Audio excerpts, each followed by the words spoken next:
Imagine you are invisible, not metaphorically, literally, that people look in your direction and simply do not see you, that you can stand 2 steps from a powerful man, hear every word he speaks, and he never once thinks to ask what you think.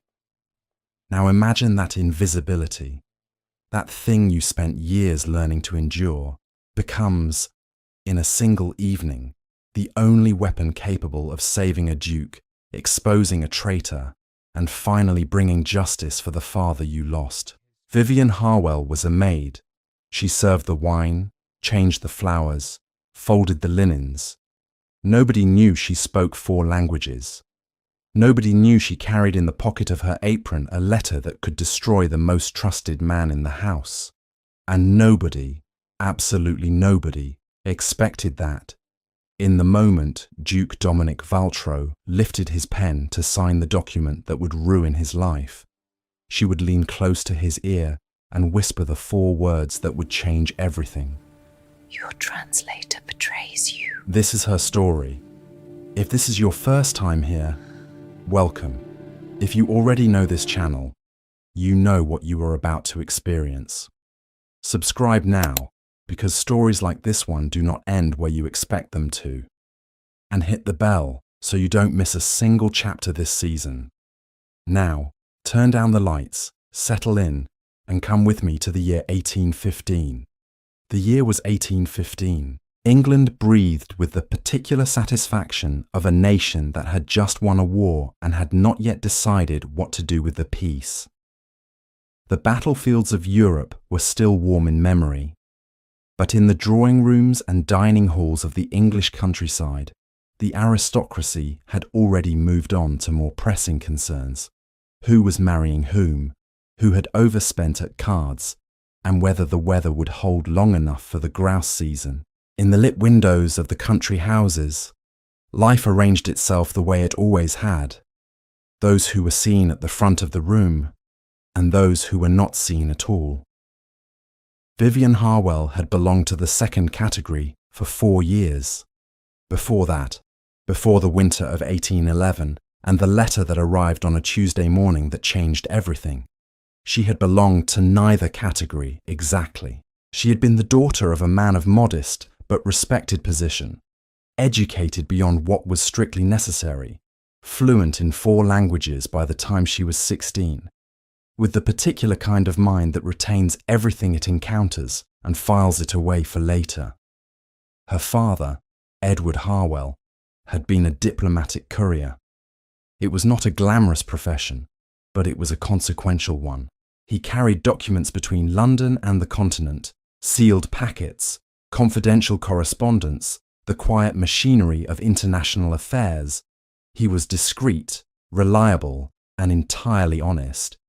3 qualities that, in the world he moved through, made him both valuable and vulnerable. He had taught Vivian everything he knew, not because he expected her to use it. He had hoped, in the quiet way of fathers who read too many books, that she might one day marry someone scholarly, someone who would appreciate the fact that his daughter could read Voltaire in the original and could identify a forged diplomatic seal by the weight of the wax alone. He taught her because knowledge was the one thing he was certain nobody could take from her. He was wrong about that, in the end. They took almost everything, but not quite everything. Ashford Manor, in Berkshire, blazed with light the night our story begins. Hundreds of candles in crystal chandeliers threw warm gold across polished silver and the carefully arranged faces of 12 dinner guests. The scent of roasted pheasant mingled with expensive perfume and the particular tension of an evening that has a purpose nobody is meant to openly acknowledge. At the head of the long mahogany table sat Duke Dominic Valtro, 34 years old, dark-eyed, broad-shouldered, a man carved from Italian blood, his mother's, and English discipline, his father's, in roughly equal measure. He had the jaw of someone who makes decisions quickly and the eyes of someone who has occasionally regretted that habit. He was not accustomed to uncertainty, and this evening He was experiencing a mild but persistent case of it that he could not quite account for. To his right, Lord Harwick, the host, pink-cheeked, on his third glass of claret, performing the role of jovial country gentleman with the slightly strained energy of someone performing a role he has not entirely earned. To his left, Ambassador Leclerc, French in his mid-50s, composed with the absolute stillness of a man who had learned decades ago that patience is its own form of power. Leclerc had been in difficult rooms before. He knew how to wait, and at the far end of the table, smiling the easy, practiced smile of a man entirely at home in his own skin, Reginald Graves, 45 years old, the Duke's personal translator of 11 years, immaculate in dress, effortless in manner, fluent in 6 languages and the unspoken dialect of powerful men's needs. He and Dominic had the shorthand of long familiarity, a glance across the table that communicated whole sentences, a slight nod that meant everything was in order. Graves believed it was. He had planned carefully. He always planned carefully. Against the wall, as they always were, present and invisible at once, the serving staff moved through the room in the choreography of a well-run household. Among them, carrying a silver tray of wine decanters, Vivian Harwell. She wore the plain dark dress of a housemaid and kept her eyes cast downward, which was both required of her position and, tonight, a deliberate choice. She had learned in 4 years of service that looking up too often made people remember you, and being remembered, right now, was the last thing she needed. She had been placed in Ashford Manor's service 3 months ago. She had arranged it herself, quietly, through a domestic agency, using a reference from a previous household where she had worked for 2 years without incident. She had chosen Ashford Manor specifically because she had known for 3 months that the Valtro-Leclerc Accord would be signed here. She had known because she had been paying attention. It was the one skill she had never lost. She circled the table, filled glasses without spilling a drop. When she reached Graves, he did not look at her. She was used to that. She moved on, and then paused, for just an instant, near his chair. A document rested on the side table beside him. Dense text, partially unrolled, as though it had been examined and set aside impatiently. A burgundy wax seal with a crest she recognized immediately, because her father had described it to her once, on a rainy afternoon in their small London house, as the seal used on the most sensitive class of Harwick diplomatic correspondence. Vivian read quickly. She had always read quickly. Her eyes moved across the visible portion of the document in less than 4 seconds, long enough to absorb what she needed, short enough that no one watching would have noticed anything beyond a maid glancing at the table. Her hand continued holding the tray without trembling. Her face did not change, but something inside her, something she had been carefully, methodically keeping still for 4 years, shifted. She knew that crest, she knew that language, and she knew, with the cold clarity of someone who has been waiting for a specific moment without knowing exactly what shape it would take, that the moment had arrived. Dinner ended. Lord Harwick rose with the bonhomie of a man who has rehearsed this particular gesture many times and proposed that the gentleman retire to the study. The Valtro-Leclerc Accord awaited, a historic evening, if he might be so bold. Polite applause, chairs scraping back. The room stirred to life in a different key. Graves stood, rolled the document with deliberate care, and tucked it under his arm. He caught Harwick's eye across the table and gave a nod. Small, almost imperceptible, entirely satisfied. The nod of a man who has set something in motion and watched it reach, precisely on schedule, the point of no return. Vivian saw it. She was supposed to be looking at the plate she was collecting. She saw it anyway. The guests filed toward the study. She set down the plate she was holding, very carefully, as though it were fragile, closed her eyes. For one moment, just one, she allowed herself to think about what she was about to do, not the plan of it, which she had rehearsed in her mind 100 times. The reality of it, the irreversibility, the fact that after tonight, whatever happened, nothing would be the same. She thought about her father's face, the particular way he looked when he was thinking something through, the small furrow between his brows, the way his hands went still, as though all his energy had concentrated in one place. The bravest thing, he used to say, is simply to stay in the room. She opened her eyes, straightened her back, and followed the guests. The study was the kind of room that whispered of consequence. Firelight on leather, books that had actually been read, the smell of wood smoke and old paper. The ladies had been artfully redirected to the drawing room with the practiced ease of a household that understood the architecture of exclusion. This was men's business. The unspoken arrangement went. The women smiled and went. Dominic stood before the fireplace with his hands clasped behind his back, staring into the flames. It was a posture he fell into when he was thinking, though anyone watching might have mistaken it for patience. He was not at that moment patient. He was trying to locate the source of the faint unease that had been accompanying him since he had sat down to dinner.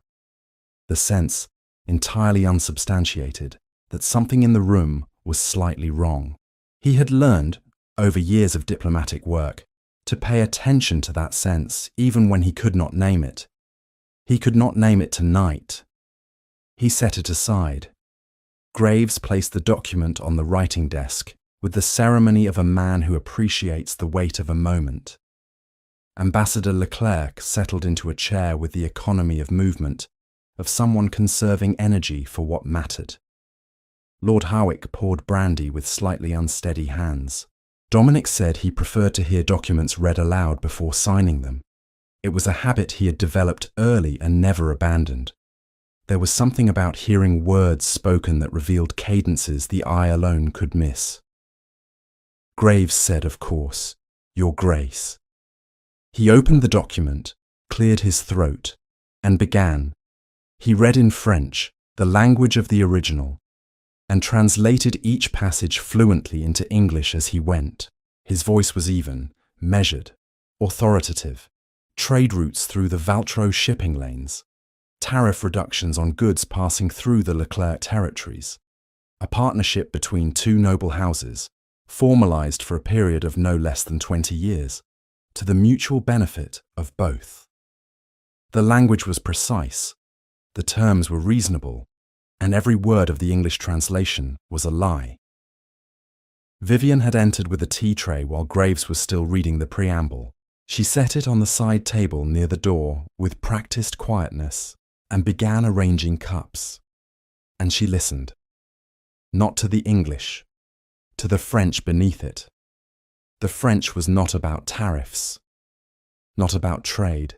The French described FUM in the careful, hedged language of diplomatic documents designed to be deniable later.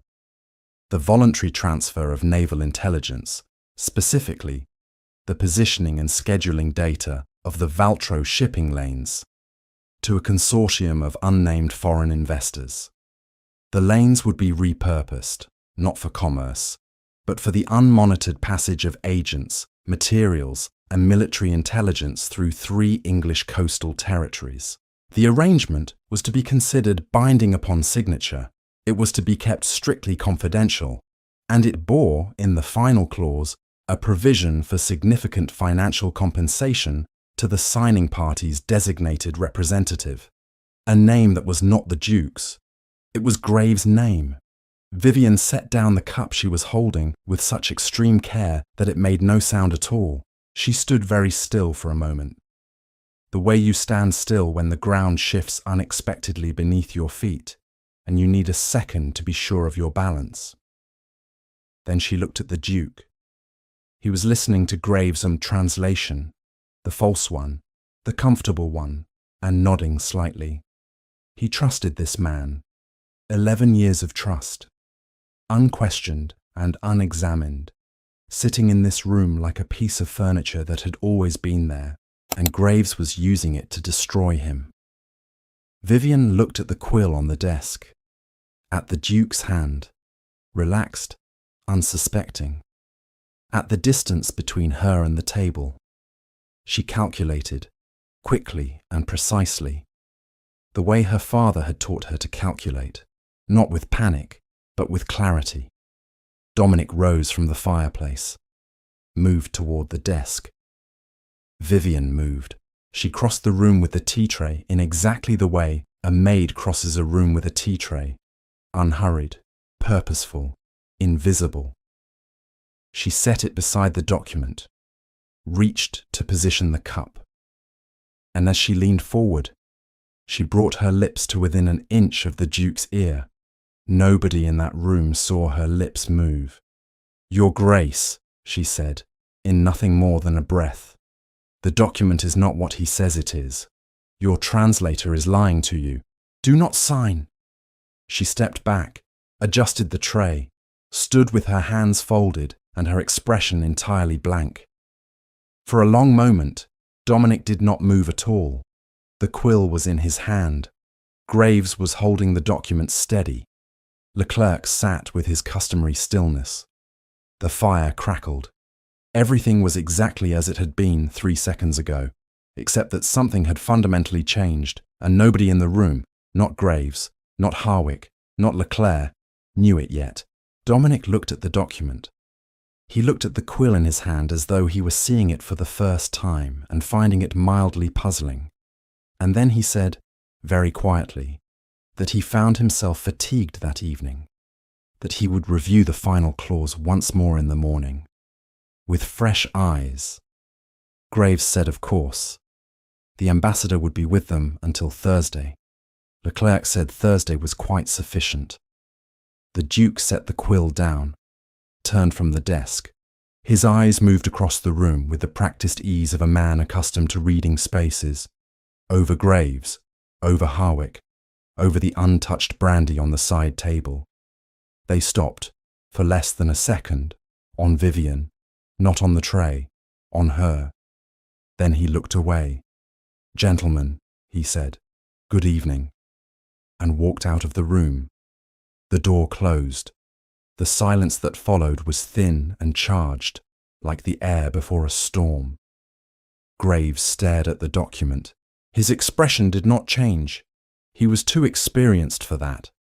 But the stillness of him was different now, calculated rather than comfortable. He looked toward the side table. The maid was gone. In the stone corridor of the servants' quarters, far from the warmth and light of the study, Vivian leaned her back against the wall and stood very still in the dark. Her hands were shaking. She pressed them flat against her thighs and breathed, slowly, through her nose, the way you breathe when you are trying to convince your body that the emergency is over. It was not over. She knew it was not over. But the first part was done, and she was still standing, and nobody had said her name in that room. She reached into the hidden pocket sewn into the inside of her apron, a modification she had made herself, with her own needle and thread, on her first week in service here. She touched the envelope. It was still there, as it had been every day for 4 years, worn soft at the edges, the wax seal unbroken, the paper inside unread by any eyes but the ones it had been written for. Her father had received it 2 days before he died. It had been delivered to their house in London by a man she had never seen before and never saw again. A man who left it on the doorstep without knocking and was gone by the time she opened the door. She had given it to her father that evening at supper. He had looked at the seal, and his face had done something she did not have a word for at the time. She had a word for it now. He had looked afraid, not the ordinary fear of ordinary things, the specific fear of someone who has understood, in a single moment, the full shape of something they had only been seeing pieces of. He told her to keep the letter, to keep it hidden and to give it to no one. No one, he said, unless she was certain. Unless she found someone with both the authority to act on it and the character not to misuse it. He would explain everything when he returned from Dover. He had one more delivery to make. He would be home by Thursday. He never came home. Vivian stood in the dark corridor and touched the envelope and thought about Thursday.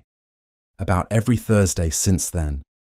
About 4 years of keeping this thing safe and waiting, as her father had asked her to wait, for someone certain. She wasn't entirely certain yet, but she was closer than she had ever been. She pushed off the wall, walked toward the east wing, one step at a time. Duke Dominic Valtro did not sleep that night. He sat in the wingback chair by the window of his guest chambers, still dressed from dinner, and watched the darkness over the Berkshire lawns give way, hour by hour, to the grey pre-dawn light. He had tried the brandy. He had tried the notebook. He had tried simply sitting still and letting his thoughts arrange themselves the way they usually did, efficiently, in order, toward some conclusion. They would not arrange themselves tonight. The maid's words kept returning to him. Not the words themselves, which were simple enough, but the manner of their delivery, the steadiness of it, the precision.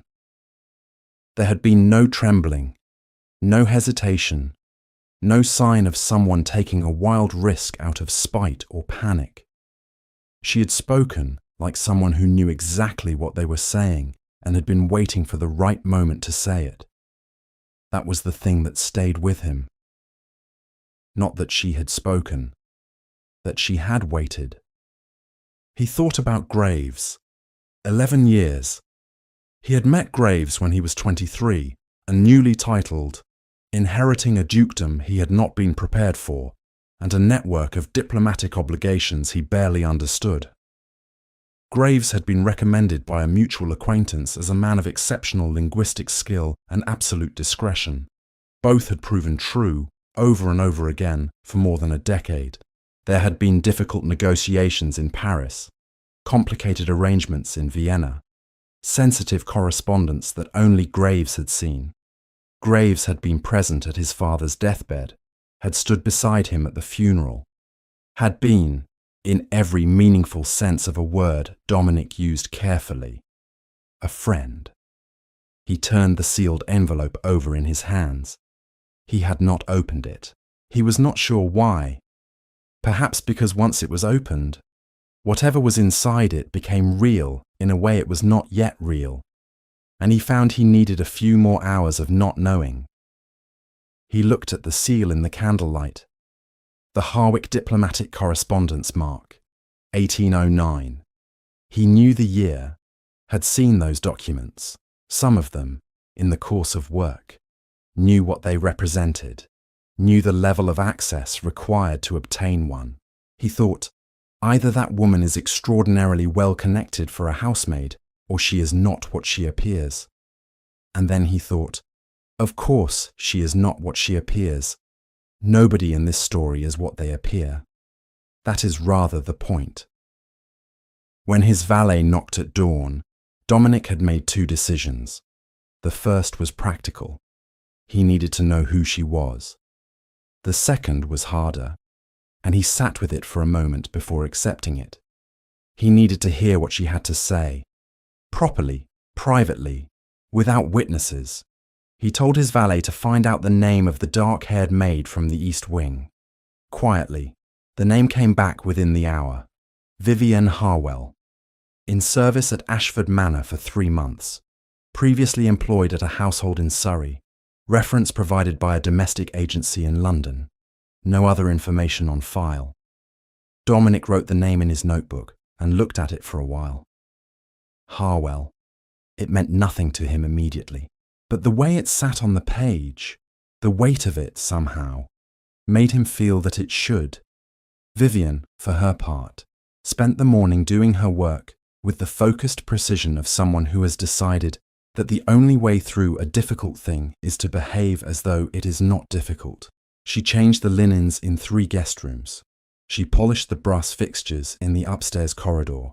She carried a breakfast tray to Lady Howick's sitting room and set it down without being asked where anything should go, which Lady Howick noted approvingly without registering the name of the person she was approving.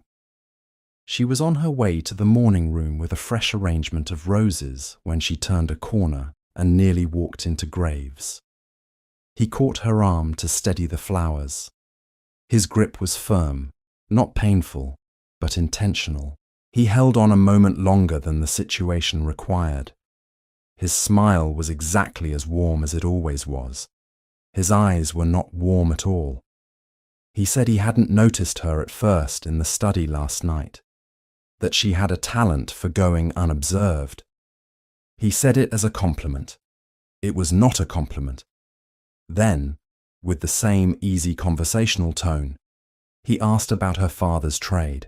Vivian felt the question land like a stone dropped into still water, the impact small on the surface, the rings spreading fast and wide underneath. He knew, or suspected, or was testing. Any of those options meant she had less time than she had calculated. She said her father had been a craftsman, that he made clocks. Graves smiled the small, satisfied smile of a man who has just confirmed something he already believed, said that was very industrious, straightened his cuffs, and walked away. She stood in the corridor with her knuckles white around the rose stems and counted her remaining options. They were fewer than they had been yesterday. She needed to speak to the Duke, today. The opportunity came that afternoon, when the Duke entered the library and found her there alone, returning volumes to their shelves. She navigated the room the way someone navigates a place they once belonged to, not looking for call numbers or labels, just knowing. Old habit, old life. He told her to stay, to close the door. She closed it and stood near it, hands folded, eyes directed slightly past him in the manner considered appropriate for staff addressing their betters. He crossed to the window and stood with his back to her, and she had the distinct sense that he did this not out of rudeness, but because he thought better when he wasn't being watched. Her father had been the same way. The Duke asked about the night before. She said she didn't know what he was referring to. He told her, with the controlled impatience of a man who finds evasion particularly tiresome, not to do that he was not in the habit of being toyed with, that she had spoken to him and he wanted the truth. So she told him. She told him what she had heard, the real French beneath the translated fiction, and she watched his face as she spoke. She had learned, in 4 years of near invisibility, to read faces very accurately. She watched surprise, quickly controlled. She watched the particular calculation of a proud man confronting the possibility that he has been made a fool of. And then, beneath that, something older and harder to name. The specific pain of someone whose trust has been picked up and examined and found to be worth stealing. He asked who had sent her. She said nobody had sent her, that she had put herself in that room because she recognized what was in front of her and chose to act. He looked at her for a long moment, then asked why he should believe her over a man he had trusted for 11 years. She said he shouldn't, not on her word alone, and she reached into the hidden pocket of her apron and produced the envelope, watching him take it, watching his hands, the careful way he held it, the way his expression shifted when he examined the seal. She felt something she had not expected to feel. Not relief, not triumph. Something quieter and more complicated than either. The sensation of setting down something very heavy that you have been carrying for so long, you had stopped registering its weight. She told him about her father, Edward Harwell, diplomatic courier, 7 years of service, the winter of 1811, the Dover Road, the verdict of robbery that had closed in a week, and asked no further questions. She told him she had found the letter the morning after they brought her father home, that she had been 20 years old with no money, no connections, and no one with the authority to do anything with what it might contain. That she had carried it for 4 years and kept it sealed because her father had told her to give it to no one unless she was certain. She looked at him steadily and said, because if he could be bought, he would have already signed. That was when something shifted in the room. She felt it. A change in the quality of his attention, some internal recalibration she couldn't precisely name. He looked at the envelope for a long moment, then told her to say nothing to anyone, to go about her duties, and that he would send for her. When she was nearly at the door, he said her name, her surname, the one she had given the domestic agency, the one that was hers, but had been diminished by 4 years of being no one. He said it the way people say a word when they are not sure yet what it means to them. He warned her that if any part of it was fabrication, he would know, that the consequences would be serious. She told him she knew that, and left. He stood alone in the library, with the envelope and the weight of 11 years pressing against a question he was not yet ready to answer. Dominic did not open the envelope in the library. He took it to his chambers, dismissed his valet, and sat at the small writing desk with the door locked and the curtains drawn against the afternoon light. He turned the envelope over several times, examined the seal from multiple angles, read the address, no name, just a symbol he recognized as belonging to the Harwick diplomatic office, circa 1809. Then he opened it. He read it once quickly, the way you read something when you are hoping it will say something different from what you think it says. Then he read it again slowly, making himself absorb every word. The date, April 1811. The handwriting, cramped, precise, distinctive in a way that prickled at the edge of recognition without quite arriving at it. The contents were methodical and damning.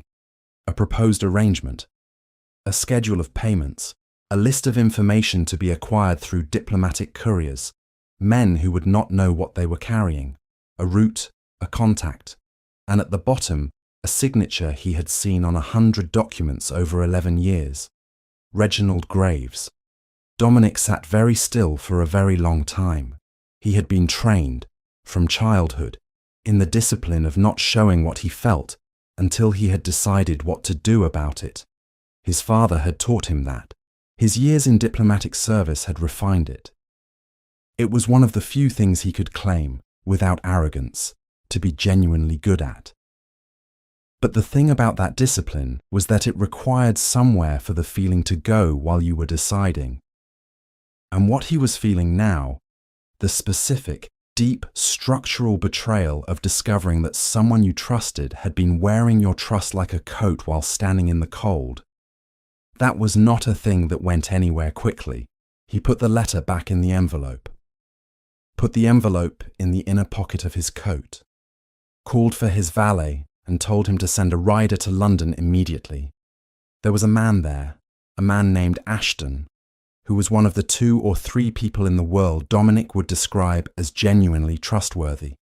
He needed Ashton to verify a piece of handwriting. Tonight, if it could be done, tomorrow at the latest. The rider left before dark. Dominic went down to dinner and sat across from Graves, and was exactly as he had always been. The performance of normalcy cost him more than anything had cost him in years. In Graves' room that same evening, after the household had settled, Lord Harwick came with his nervous energy and his 3rd glass of port, and his mounting anxiety about the accord that had not been signed. Graves listened.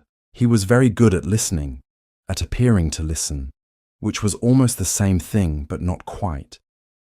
He heard Harwick's description of the Maid, East Wing, dark hair, longer in the study than she should have been, and felt something small and cold settle in his chest. Not panic, Graves did not panic, but a recognition. He had known about Edward Harwell's daughter for some time. He had known she was in service somewhere in the country. He had made it his business to know, the way he made it his business to know all the loose threads in his arrangements, to keep them located even when they did not need to be pulled. He had considered her a minor variable, a girl with a dead father and a grudge and no means to act on either. He had miscalculated. He told Harwick to keep Leclerc comfortable, to say nothing, that he would handle the rest. And after Harwick left, he sat with his port and thought, carefully and without sentiment, about the several ways this could still be managed. There were more than one. There always were. If you were willing to do what was necessary. Graves was always willing. 2 days passed. The household moved through its rhythms. Breakfasts, calls, afternoon rides, the small negotiations of country house social life. On the surface, nothing had changed. Beneath the surface, 3 people were each conducting their own private calculation, and none of them could see the others clearly enough to know how close it all was to breaking. Then came the Harwick Summer Assembly, the grandest evening of the social calendar in that corner of Berkshire, and the house filled with light and music, and the elaborate performance of people who needed to be seen. Vivian moved through the ballroom with a tray of champagne glasses and the practiced anonymity of someone who had been invisible for so long she had stopped fighting it. She watched Graves position himself near the card room with 2 men she didn't recognize. Not guests, not staff, something else entirely. Their clothes were wrong for the occasion. Their eyes moved in the particular way of men who have been paid to watch rather than to enjoy. She filed this information away and kept moving. Across the room, she was aware of the Duke's arrival the way you are aware of a change in weather, not by looking directly at it, but by the shift it causes in everything around it. She watched him take a glass, position himself beside a pillar, and understood immediately what he was doing. He was mapping the same room she was mapping, and they were looking for the same things, and neither of them could acknowledge the other without destroying the delicate balance of what was still, at that moment, a secret. She thought, he believes me. The relief of that was larger than she had expected it to be. When one of the strangers from near the card room closed his hand around her arm near the sideboard, Vivian did not panic. She had known, on some level, that something like this was coming, had felt it accumulating over the past 2 days like pressure before a storm. She looked at the hand on her arm, looked at the ballroom full of candles and conversation and oblivious, glittering people. She was calculating her options when the Duke appeared at her other side. He did it beautifully. She had to admit that, even in the moment, the timing was exact, the manner perfectly pitched between the casual and the authoritative, and within 30 seconds, the stranger had released her arm and been redirected toward the whist table without anyone in the surrounding area having registered that anything unusual had occurred. Dominic said, barely moving his lips, that the retiring room was 5 minutes away. She went. In the quiet of the retiring room, away from the music and the eyes, Dominic told her what Ashton had confirmed. The letter was genuine. The handwriting was Graves. The arrangement it described had been operational since at least 1809, meaning Graves had been running it for years before Edward Harwell became inconvenient. Before the letter, before Dover. Vivian listened to all of it standing very still, in the way she stood still when something was costing her more than she was going to show. She had known, intellectually, what the letter likely contained. She had known what it likely meant about her father's death. 4 years of knowing, carried quietly in a hidden pocket, had given her time to build something around it, a kind of internal architecture that kept the knowledge where she needed it to be, which was useful rather than unbearable. But hearing it confirmed, out loud, by someone else's voice, in someone else's words. That was different.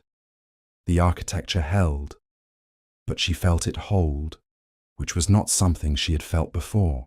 She said her father used to tell her that the bravest thing was to simply stay in the room, that she had thought about it every day that week. The Duke said, quietly, she had stayed. She said, I stayed. There was a pause. The specific pause of two people who have just said something real and are both waiting to see what comes next. Outside, the music from the ballroom drifted under the door. A waltz. Someone was dancing. The ordinary world was going on exactly as it always did. Dominic said the independent translator would arrive from London the following day, that when he did, this would end. He promised her that. She believed him. She was not entirely sure when that had happened, when he had gone from a variable she was managing to a person she trusted. But she found, standing in that small room with the music outside and the firelight and the specific gravity of everything that was about to change, that it had happened. She said she would not leave before it was done. He said he knew. The morning after the assembly, Graves was composure itself. He poured coffee, made easy conversation with Harwick about the previous evening, admired the weather through the breakfast room window, with every appearance of a man who had slept soundly and had no particular concerns. He was very good at this. He had been good at it for a long time. When the Duke entered and Graves mentioned, with his usual smooth efficiency, that Ambassador Leclerc was prepared to proceed that morning, Dominic replied without looking up from his newspaper that he had written to London requesting an independent translation review. Standard practice for international accords of this magnitude. The pause that followed was very small and very loud. Graves said it seemed rather thorough for a straightforward trade arrangement. The Duke said only, "I am sure it does," and turned the page. It was such a simple thing. 4 words and a turned page, and it contained, in its quietness, everything. Graves understood in that moment that the distance between where he stood and where he had planned to be was larger than he had calculated. He sat with his coffee cup and did not drink from it, and thought very quickly about what was still available to him. Across the room, Vivian was filling a water jug with her back to the table. Anyone watching would have seen a maid doing her work. They would not have seen her smiling, very faintly and entirely privately, at the wall. Graves found her alone in the east corridor later that morning, changing the floral arrangements. He had dismissed the other maid on a pretext and timed his arrival carefully, and he stood at the corridor's end with his hands clasped behind his back and the particular stillness of a man who has made a decision. He said it was time to speak plainly. And then he did, with the directness of someone who has decided that intimidation is more efficient than misdirection. He knew about her father. He knew what she had found. He knew she had given it to the Duke, and he told her to stop, to walk away, to understand that there was no justice waiting for her at the end of this road, only danger, and that he had no personal objection to her as long as she was reasonable about it. Vivienne listened to all of this. Then she set down the flowers she was holding and turned to face him, and said that her father had been a good man who was killed to protect Graves' arrangements, that Graves had had 4 years of safety on the back of her father's silence, that it was enough. Graves said she was very brave for someone with nothing. She said her father had taught her that people with nothing to lose were the most dangerous kind. Then she picked up the flowers and walked past him. He stood in the corridor after she had gone and looked at the space where she had been. In 11 years of managing difficult variables, he had not often been surprised. He was, in that moment, surprised, not by her courage. He had anticipated some version of resistance. He was surprised by her certainty. by the quality of it, by the fact that she did not look like someone hoping she was right. She looked like someone who had been right for a long time and had finally found the room in which it mattered. He spent the remainder of the morning making quiet arrangements. In Lord Harwick's study, the Duke stood while the host sat, and the conversation had the particular quality of a confession that has been withheld until the cost of withholding it became too high. Harwick's role had been what he said it was: ignorance laundered through greed. He had not known the document was treasonous. He had not asked, which was its own variety of culpability. He had been told there would be a commission for hosting the signing, and he had accepted that the commission was legitimate because accepting it was significantly easier than examining it carefully. He had the estate's debts as his excuse, and the debts were real enough. But the Duke had long since stopped being interested in the architecture of how people justified things to themselves. He told Harwick what was required: silence until the translator arrived, testimony afterward, and every pound of the commission money returned to the Crown. Harwick agreed to all of it with the deflated relief of a man who has been dreading a conversation and found it, when it arrived, no worse than he deserved.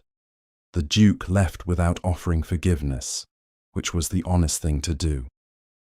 The night before Colonel Fentham arrived was the longest of Vivian's 4 years. She lay on her narrow bed in the east wing with her eyes open and the dark pressing in from all sides, and she thought about her father the way she rarely allowed herself to think about him, not as an idea or a cause or a wrong to be righted, but as a person.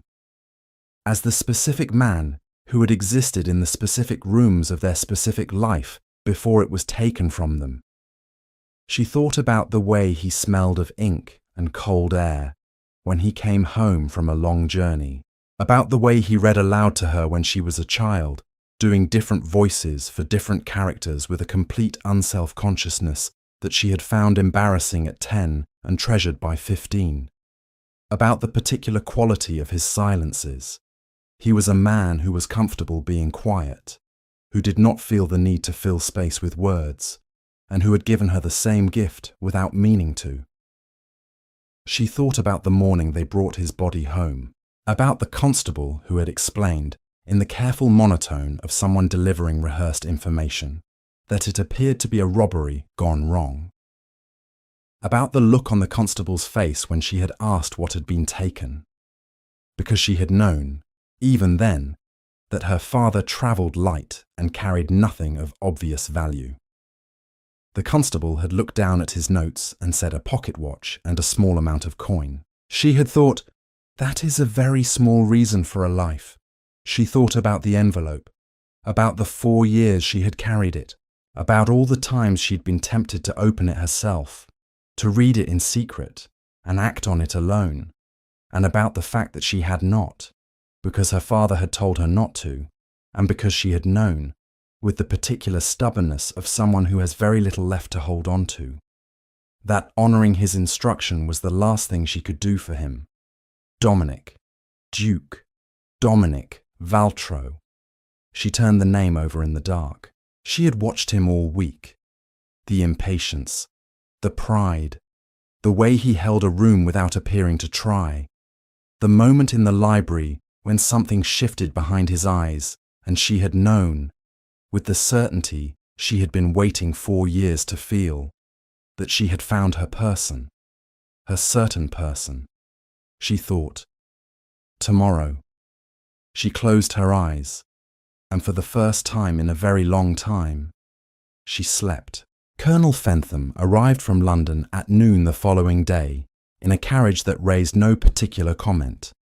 55 years old, compact, precise, with the economical manner of a man who has spent a career making consequential things happen quietly. He was, officially, an independent translator, a Crown officer with expertise in diplomatic French and the linguistic conventions of international accords. He was also, though his brief introduced him as nothing more, a man with full authority to act on what he found. Dominic had requested him specifically. He had known Fentham for 12 years and trusted him for the same reason he trusted very few people, because Fentham had never given him a reason not to. The great hall had been assembled, guests, senior staff, everyone Dominic had been able to gather without alerting Graves. Harwick stood near the fireplace, with the complexion of a man who has not slept, and knows the day ahead will not improve matters. Leclerc had arrived and taken his chair with the composed economy of movement of someone conserving their resources for whatever came next. When Graves entered and saw Fentham setting up at the table, the calculation behind his eyes was almost audible. He moved toward the door. The Duke said his name. One word. It held the whole room. Graves sat down. Fentham read the document in silence for 2 full minutes. Nobody spoke. The fire was the only sound in the room, its small domestic crackling entirely out of keeping with everything else that was happening. Then Fentham set the document down and said what it said. What it actually said, in the French that Graves had been so carefully not translating. Trade intelligence. Naval routes. An arrangement for the transfer of military information through English coastal territories to unnamed foreign parties. He said that under the Treason Act of 1795, this was high treason. The room absorbed this. Lady Harwick's teacup made a small sound against its saucer. One of the military officers in the far corner rose slowly from his chair. Leclerc did not move. He was, Vivienne thought from her place at the edge of the room, the most interesting person in it at that moment. A man watching the game collapse and deciding, in real time, what the next game would be. Graves tried. He would have been less dangerous if he had simply collapsed. But he was not a man who collapsed. That was part of what had made him so useful and so destructive. He called the document a forgery. He implied tampering. He pointed at Vivienne and said the word fabrication with the practiced confidence of someone who had found, over years, that naming a false accusation clearly often worked as well as a true one. Dominic crossed the room toward him. There was nothing restrained about him now, not in his posture, not in his voice, not in the quiet fury that had been building since the library and was now entirely present. He said Vivienne's name, said her father's name, listed the evidence, the handwriting confirmed 3 times over, the Antwerp account records, Harwick's testimony, and then he said what he needed to say about 11 years of trust and what Graves had done with it. And he said it in the flat, precise voice of someone who has rehearsed it and decided to mean every word. Graves opened his mouth one more time.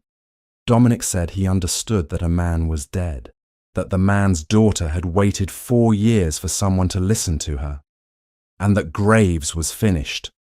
Colonel Fentham stepped forward, stated the charges, named the authority. 2 officers appeared in the doorway. Graves looked around the room with the eyes of a man accounting for exits and finding none. He looked at Harwick, who could not meet his gaze. He looked at Leclerc, who looked at the floor. He looked, finally, at Vivienne. She met his gaze without expression. After a moment, he looked away first. The officers took him from the room. Fentham dealt with Leclerc with the brisk efficiency of a man who has handled diplomatic incidents before and knows that the key is to give the other party a face-saving path toward cooperation. He informed the ambassador that His Majesty's government was fully aware of his involvement, that the French consulate had been notified, and that he would be escorted to London for a review of his diplomatic status by both governments. Leclerc stood. His composure was intact. The most remarkable thing about him, and perhaps the most French. He looked at Dominic for a moment before he was guided toward the door. He said, with a dry economy that under other circumstances might almost have been admirable, that the Duke had never been going to sign it. Not from the moment she spoke. Dominic said he had been undecided, that she had not. Leclerc allowed himself to be led away without further comment. He did not look back. Graves was taken. Leclerc was taken. The room, which had been holding its breath for what felt like much longer than the 20 minutes it had actually been, finally exhaled.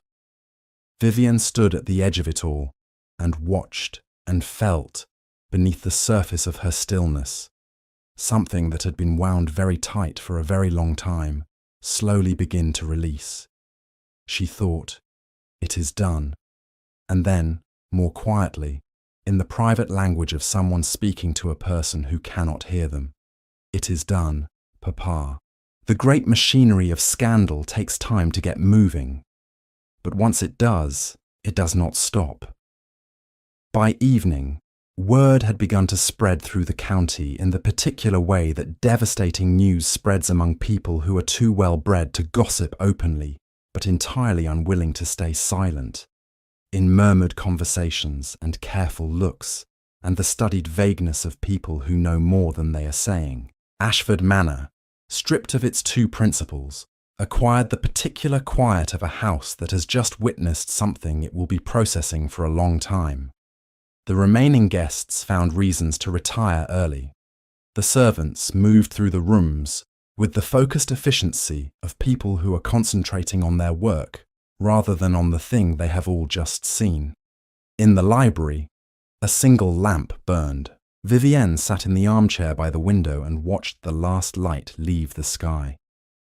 She had been crying, earlier, alone in her room for 20 minutes after the great hall had emptied, with the door bolted and her face pressed into her pillow like a child.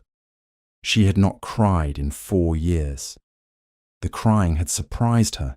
The force of it, the way it seemed to come from somewhere she had not known, was still accessible. She was dry-eyed now. She held the empty envelope in both hands and turned it over and did not think about anything in particular, which was a kind of rest she had not been able to afford in a long time. Dominic found her there. He sat down across from her without asking whether he was welcome, which she did not mind. It would have been a different kind of man who knocked and waited, and she had not chosen a different kind of man. He set a glass of wine on the table beside her. She looked at it, then at him. He told her about Fentham's report, that her father's name would be formally included, his record restored, his death reclassified from robbery to something that at least acknowledged what it actually was. She looked down at the envelope, said her father would have hated the fuss, that he was a private man who preferred things done correctly and without ceremony. Dominic said that then he would have approved of her, that what she had done was quiet and correct, that all the ceremony had been Graves' doing. She made a small sound, something part-way between a laugh and a breath, and looked up. She said her father used to tell her that the bravest thing was simply to stay in the room, that she had thought about it every day that week, every time she had nearly left. He said, quietly, she had stayed. She said, I stayed. There was a pause in which the fire settled, and the last outside light finally disappeared, and neither of them felt the need to fill it with anything. Dominic told her about Harwick, the consequences the estate would face, the steps that had been agreed, the fact that Lady Harwick had been entirely uninvolved and would not be made to suffer for her husband's choices beyond the unavoidable. He told her the household staff would need new positions, that this included her. She said she was aware. He said he had been thinking about a matter since the library, 2 days ago. There was a quality to his manner in that moment that she had not seen before, a slight uncertainty, carefully managed, in someone for whom uncertainty was not a comfortable garment. It suited him, she thought. Vulnerability worn by someone who does not default to it has a particular weight. He said his London household required competent staff, that his work involved sensitive diplomatic correspondence of the kind that benefited from someone who read quickly and accurately, in multiple languages, and who had the judgment to act when action was required, and the restraint not to act when it wasn't. That after 11 years of surrounding himself with people whose principal skill was telling him what he wanted to hear, he was interested in something different. She said he was offering her employment. He said he was offering her a position. That there was a difference. She asked what the difference was. He thought about it for a moment, genuinely thought about it, which was the answer in itself, really. Then said that employment was a transaction, that a position was a place in the operation of things that carried weight, that was trusted and consulted rather than merely directed, that implied a kind of permanence that transactions did not. Vivienne looked at the empty envelope in her hands. She thought about what it had cost to carry it, about all the mornings she had woken up in small rooms in other people's houses and thought, one more day, about the life she had been waiting for permission to begin. She said there would be talk. He said there was always talk, that he found it manageable. She said she was still the daughter of a courier, that whatever the crown restored to her father's record, the world's memory was slower than official paperwork.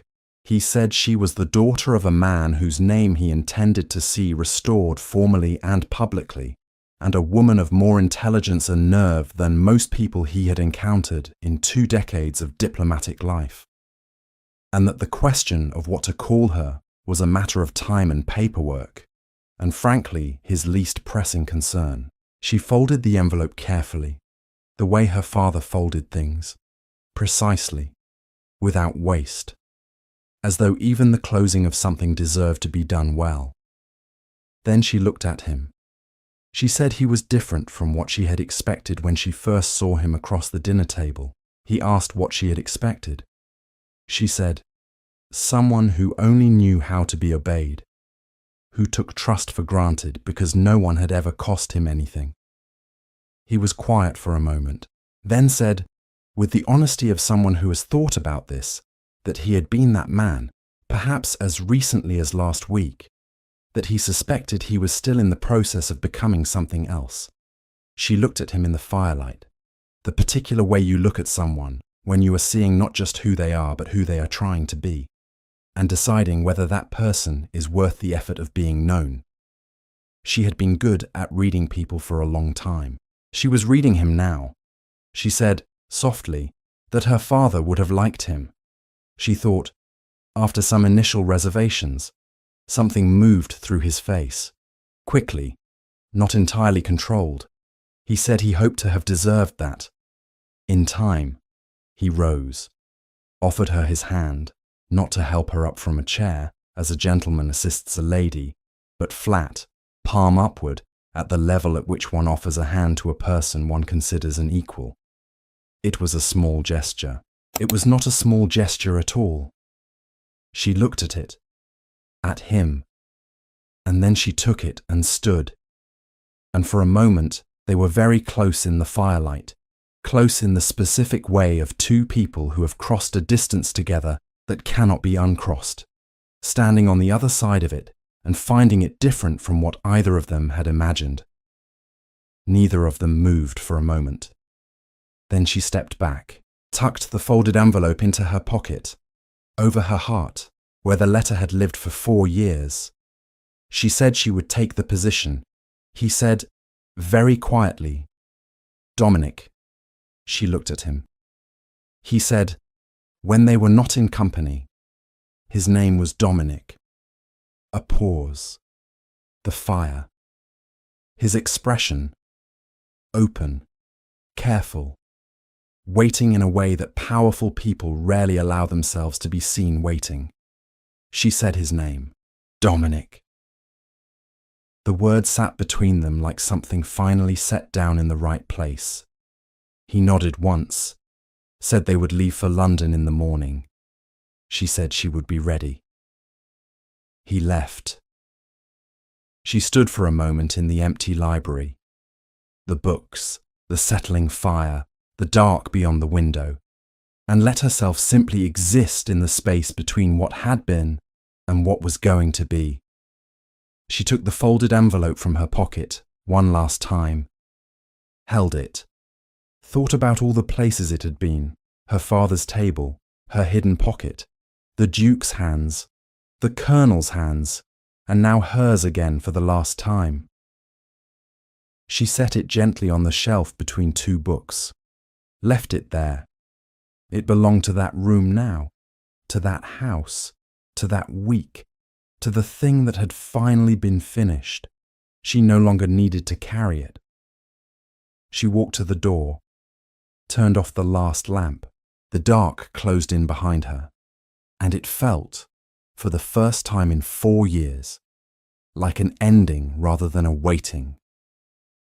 That is how the story of Vivian Harwell ends. A woman the world had decided not to see, who used exactly that, the invisibility, the patience, the 4 years of waiting in small rooms with a letter she was too honest to open, to change the fate of a duke, expose a traitor, and give back to her father the only thing he had ever truly owned. She didn't shout. She didn't fight. She leaned close to a man's ear in a crowded room and said 4 words, quietly, and then she stayed in the room and let the truth do the rest. If you have been here from the beginning of this story, you know what it cost her to do that. You know about the Thursday that never came, and the envelope carried for 4 years in a hidden pocket, and the moment in the library when she handed it over and felt the weight of it leave her hands for the first time. Stories like this one, quiet, precise, about the kind of courage that doesn't announce itself, are what we do here. If you're not subscribed yet, the button is below this video and it is free and it takes 2 seconds and it means you won't miss what comes next. And if you are already part of this community, leave a comment. I want to know, at what moment did you trust Vivian? Was it early, when she first whispered? Or did you need till the next story?